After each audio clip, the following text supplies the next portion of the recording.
on CityCast Salt Lake. Last week, we talked about conflict between 999 riders and the Salt Lake City Police Department.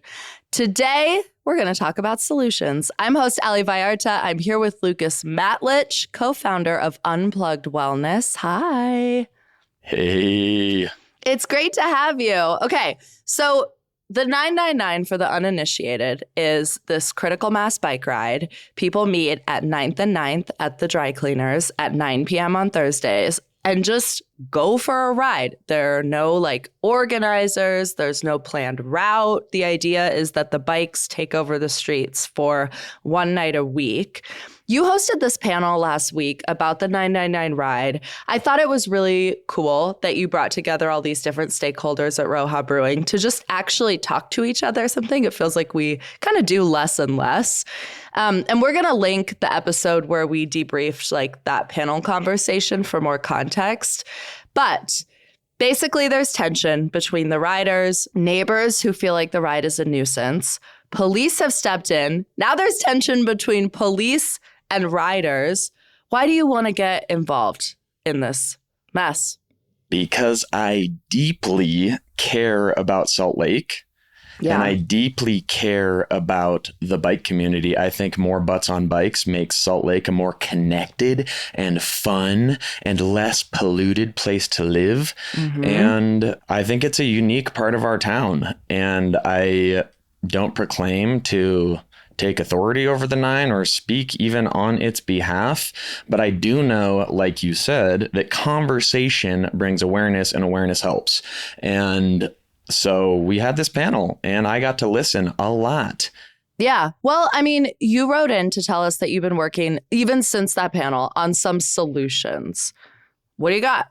What are some solutions that you think could smooth tension here, could buff things out? Yeah, I'm not so disillusioned to think that something like this is going to, boom, snap our fingers and be fixed overnight. Sure. But the conversation has been continuing. And so after listening to all the parties, this is not my opinion. This is me gathering all of the different opinions and putting together things that I think meet the needs of all the stakeholders. Okay. So first off, everyone is on the same page. No one is trying to shut the 9 down. People are stoked on it. They see the value and the beauty that it brings, including the police. They are in full support. Okay, so my proposal. Yeah. The leaders of the 9, and that's in air quotes, leaders. It is a leaderless ride. We know about the critical mass nature of it. But some representatives from the 9 give criteria to the police about their ride. So things like it should be roughly 10 miles and we need 2 places to stop that can accommodate roughly 800 people. And whatever those criteria are, they embody the spirit of the 9. They give that to the police. And the police actually generate 5 routes that accommodate the needs of the ride. And the police do all their background and they then give these routes back to the 999 rider representatives, and let's call them A, B, C, D, and E. And then the ride would need to adopt these. But as long as the rider representative said, hey, these look good, they meet our needs, we will commit to, on the first Thursday, doing A, the second Thursday of the month, doing B, C, D, and on months with 5 Thursdays in it, they go to E, and then it repeats. So it's like a semi-structured, no one has to publish the route, but it is known we're riding A, B, C, D, or E. So then within that, the question then becomes, well, we still need to move through intersections. I feel like moving through intersections isn't even necessarily the source of complaints. It feels like the neighbors are calling because of noise and trash and whatever. And cars get frustrated when they're stopped at an intersection by, when they say they've got a green, but there's 800 bikers going by, so they have to wait out a light. But it is the thing that comes up as the safety issue, even though it might not be the key complaint issue. Exactly. So the public is complaining about vandalism, littering, things of that nature. The city and the police's primary concerns are safety. Yeah. How can we be safe? So the biggest part that's unsafe is what happens at intersections. So namely, though, not every intersection, just as it turns out, it's the UDOT intersections. It's State Street, and 700 East are pretty much the primary concerns here, and are pretty much the primary intersections where things get dangerous within the ride. Even 2100, even 400, 400 South, even like 4 or 5 lane roads, the 9 can still navigate more or less safely. It is these UDOT roads, and that is where the bike community is asking for some help, some recognition from the city that our streets are not meeting the needs of a growing body of users of these streets. And to me, why this is so interesting is because that's what we're talking about. Who are these streets for? And how do we accommodate all users? And the 9 was birthed upon this platform of critical mass, which is in its very nature a protest against autonormativity. Yeah. I mean, one thing that I heard from our newsletter editor, Terina, who went to the discussion, is that there was someone there who was, and maybe more than one person, upset with you for even bringing the cops into this conversation, for even like bringing everyone into this conversation. And that the very notion of reimagining the 999 or tweaking the 999 is giving up on its protest nature. Do you think that you're going to be able to find people who are willing to be like rider ambassadors in this plan? Such a good question. So, TBD if they were mad at me, probably. But specifically, one member in the audience called Jeff out. Jeff, who is the icon. Oh, that's right. It wasn't you. It was Jeff. Yeah. But honestly, I don't think you're wrong. There's probably some eye rolling at me for even having the tenacity to throw a conversation like this. But specifically, they called Jeff out, and they called him a bootlicker, meaning sucking up to the police. And fair. This is what it was for. It was to air out our opinions. And there is and will be a section of the population that just has so much distrust in the police and city government that it's any sort of collaboration there is a breach of the contract. But I think it brings up the point of we're trying to meet in the middle here. And there are some concessions I think the city and police can make in seeing bikers and as a disenfranchised user. And also, I think there's some concessions the 9 can make, specifically in culture building, specifically in grassroots, how we show up on these type of rides. We've heard all the stories of J.A. who has his trash bike, who helps collect trash at the end of the ride. And people see that. People see him and say, whoa, that's cool. I'll do that too. And there are ways from within to take leadership within the ride. I guess sometimes pressure makes diamonds. And so I'm curious if you think like the ride has fully reached a point where people will feel that there's no choice but to work together to make a new plan? Or do you think there are riders that could continue to try and eke out the ride as it is for longer, and that could create more tension with the city? Like you're saying that right now, what you heard from council members, from Salt Lake City Transportation Department, from the Salt Lake City Police Department is everybody wants to preserve the ride. Everybody wants this ride to happen. They just want to figure out how to make it safer. Is there a subtext there that if we can't figure out how to make it quote unquote safer, it could not happen one day? Like, do you catch that vibe? So it is there's no central organizing body. There is no ownership over the ride. I don't see a way in which the 999 goes away. Yeah. It's a protest in nature. People are going to show up, and we love that. But I do see the 9 starting to sour. That's not my opinion. That's the opinion of people. It is also my opinion, though, too. I see ways in which I first wrote on it in 2014. And since then, I see ways in which it bums me out and it shines me and the bike community in a poor light. But I do see a way in which the 9 could potentially collapse under its own weight. Is it going to fully collapse? I don't think so. But I also see a way in which the 9 is the best version of itself, where all parties are getting what they want, where it is an expressive community third space for people to move their body outside with others while having fun in our community, connecting to Salt Lake, this beautiful place we live in. and also doing it safely. Yeah. I mean, how do we get there? Okay. So I don't know. That's my first honest thing. And what we came to in this discussion is a rock and a hard place. Complex problems demand complex solutions. It's not a one thing fits all. And the timeline we're talking about is not like, oh, next month. We're talking city timeline. We're talking culture timeline, which I don't know. What would you say? 10 years, 15, 20 years? Who knows? Depends on the movement. So from within, there's a grassroots cultural movement of people showing up and saying, this is how we ride. One of the constituents at the talk mentioned the difference between leadership, authority, and ownership, and how we usually conflate those three things.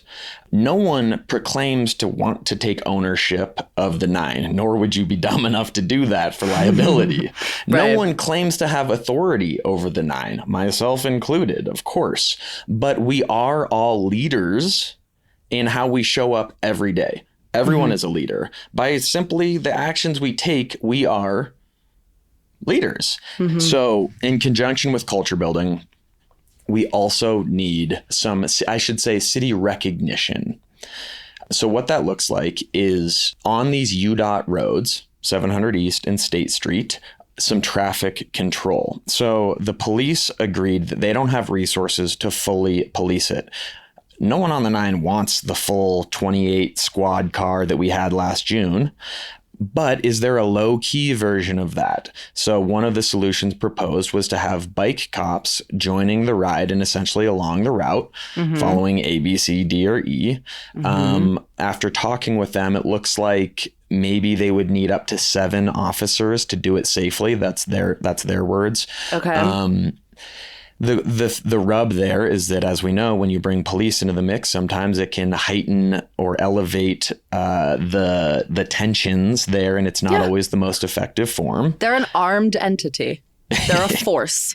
Yeah. Yes. Yeah. But the question remains, how do we navigate 700 East and State Street and some of the other intersections safely and legally?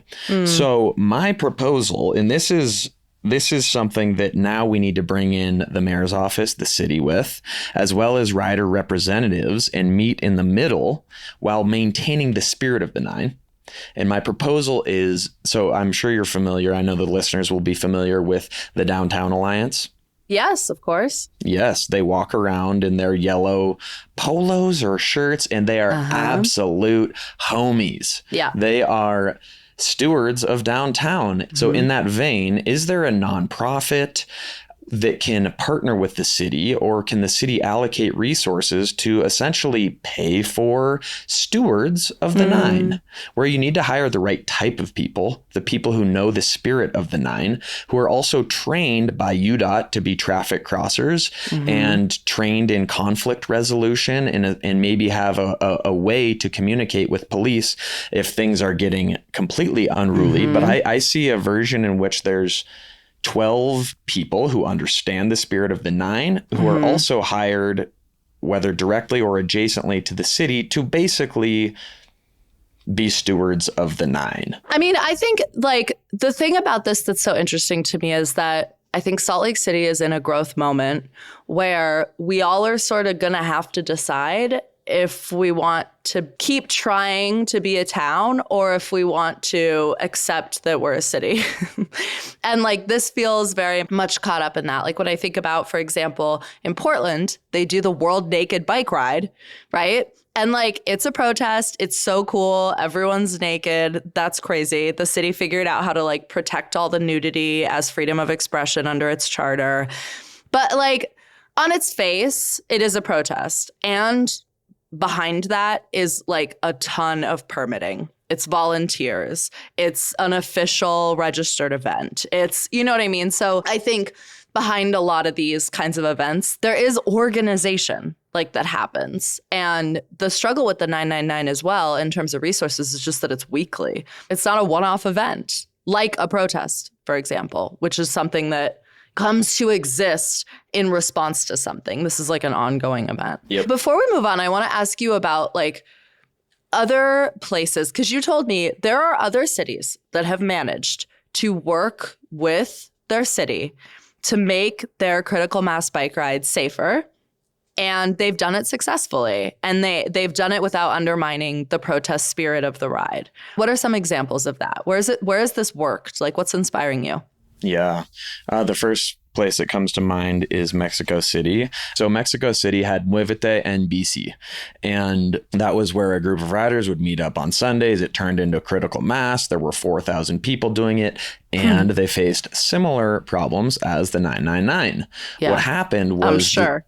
Oh, yeah. Yeah.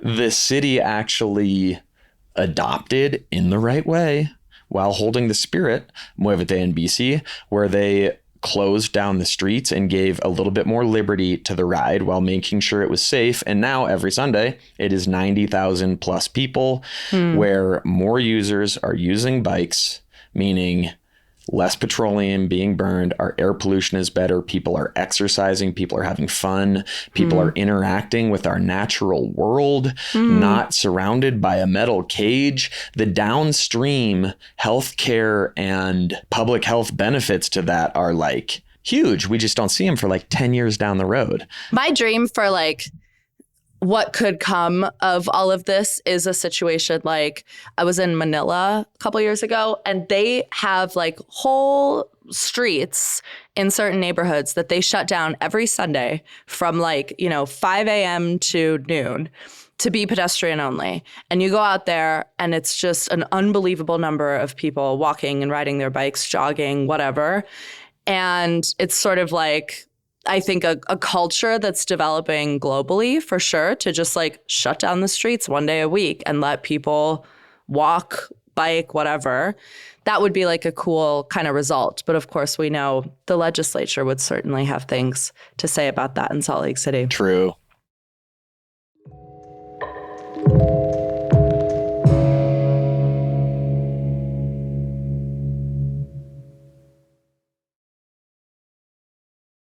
Lucas Matlich, you run this organization called Unplugged Wellness. You are big on putting our phones down, getting outside, spending time together. I have to imagine part of this comes from the fact that you're a teacher. You're watching the phone lifestyle. Yo, yeah. Yeah. Big time. It all started with being a teacher, honestly. Yeah. What's the acronym for Unplugged Wellness? Yeah. I teach PE, fitness for life, outdoor education, and we're basically talking about how do we get off of these devices that are eroding our communities and our attention faculties and our well-being, and how do we sustainably get off them and live well? Mm-hmm. And so we had this whole conversation and we boiled it down to a couple principles. And one of my students goes, Mabibawif. And that is the acronym, Mabibawif, that I think encompasses an antidote to some of our screen-centric times. So Mabibawif is move your body outside with others while having fun. Yeah. Move your body. Yeah. MYBOWOWHF. Mabibawif. It really rolls off the tongue, actually. Oh, yeah. Elegant. I've heard acronyms that are harder to wrap my mouth around than Mabibawif.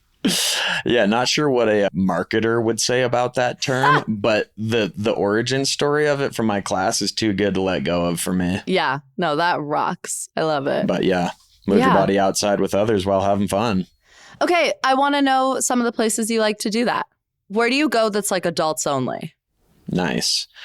Well, I love dancing.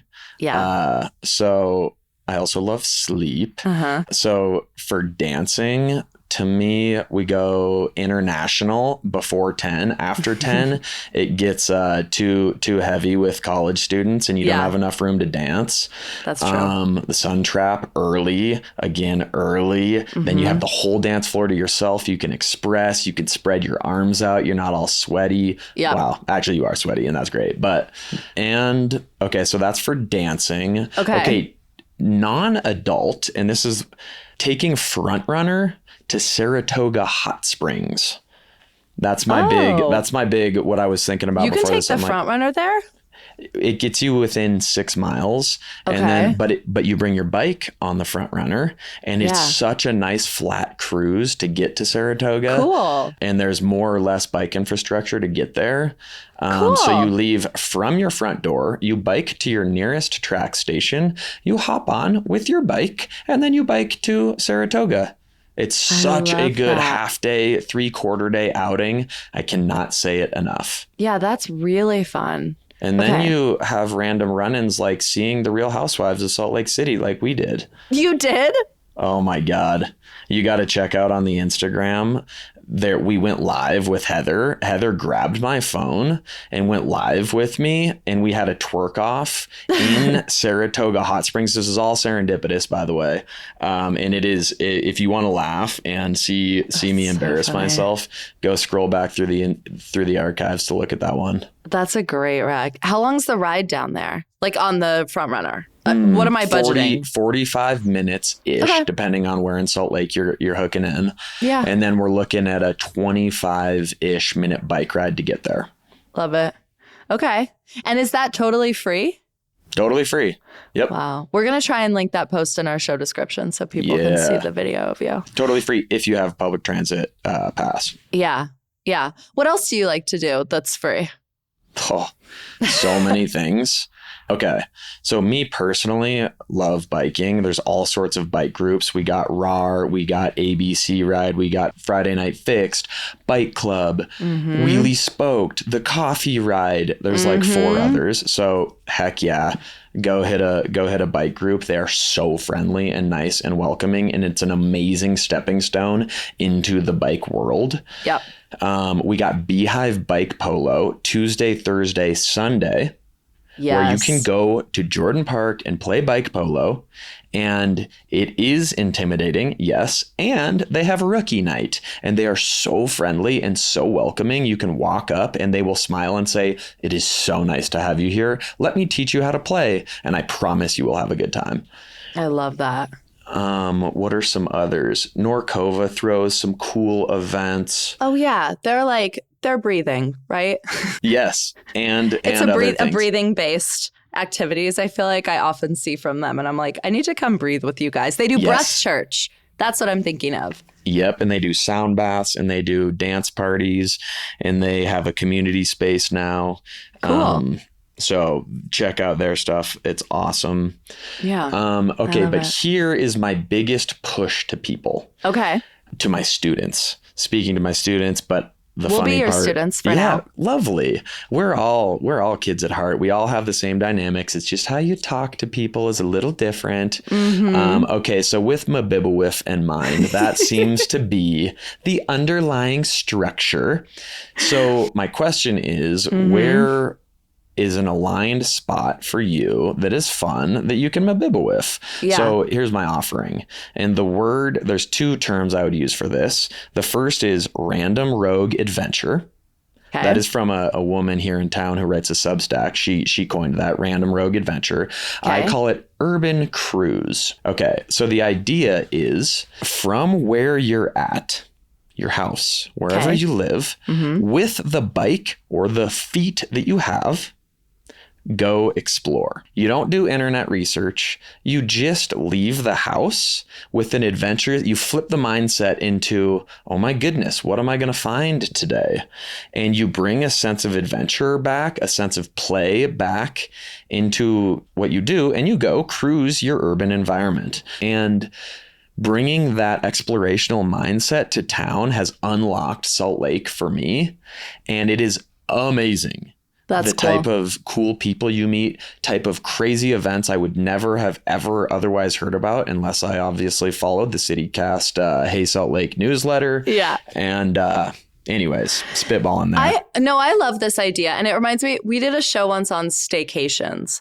And our guest was Shireen Gorbani, the CEO of Planned Parenthood. We talked about staycations, and Shireen said something very similar to what you're saying now, which is you don't have to book a hotel room. You can actually just explore your neighborhood through a tourist mindset. Go to the restaurant that you walk past every day, but for some reason still haven't tried. Like, just go to the places that you've never been a staycation doesn't need to be like sort of an expensive, night at the Grand America kind of experience. It can also just be about your lens. And I thought that feels very kindred with this like no wrong turns approach to exploring your neighborhood. Often we don't know what's right under our nose. And some of the best goodies are right there. Lucas Matlich of Unplugged Wellness, where can people find you and find more adventure recs from you? Don't forget to like, comment, and subscribe. That's right. 5 stars. Instagram, unplugged_wellness. We write a Substack, tripsunplugged.substack.com or tripsunplugged.net. Love it. Love it. Thanks for your time. Oh, CityCast makes Salt Lake a better place. I tell everyone about y'all, and truly, I got the pennant hanging from my front porch.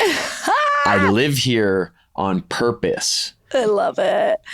Well, if you're listening and you're jealous and you want an Oxford pennant, you can get one by becoming a CityCast Salt Lake neighbor. That's what we call our membership program at membership.citycast.fm.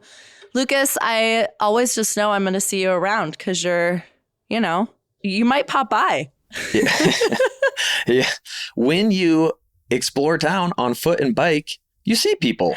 You end up running into people. When we're in cars, you don't. So that is why I will see you, because you and I are both about town, not always behind a metal cage. So true. That is all for us today here on CityCast Salt Lake. We will be back tomorrow morning with more from around town. Take care.